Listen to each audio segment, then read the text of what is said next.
குபேர வழிபாடு.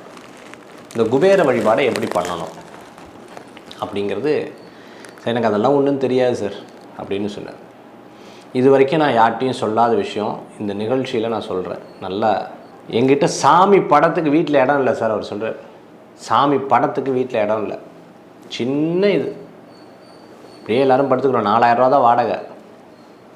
சொல்லும்போது நான் சொல்கிறேன், ஒரு தாம்பாளத்தில் காசை வச்சு வீட்டினுடைய நடுவில் உட்காந்துக்கோங்க, ஒரே ஒரு தீபத்தை ஏற்றிக்கோங்க, காசில் ஜலத்தை விடுங்க, ஒரு பக்கெட்டை பக்கத்தில் வச்சுக்கோங்க, திருப்பி அப்படியே அந்த தட்டத்தை கமுத்தி திருப்பியும் வந்து அந்த காசு மேலே பால் அபிஷேகம் பண்ணுங்க. காசுக்கு பண்ணுங்கிறேன், படத்துக்கெல்லாம் சொல்லலை, காசுக்கு பண்ணுங்க.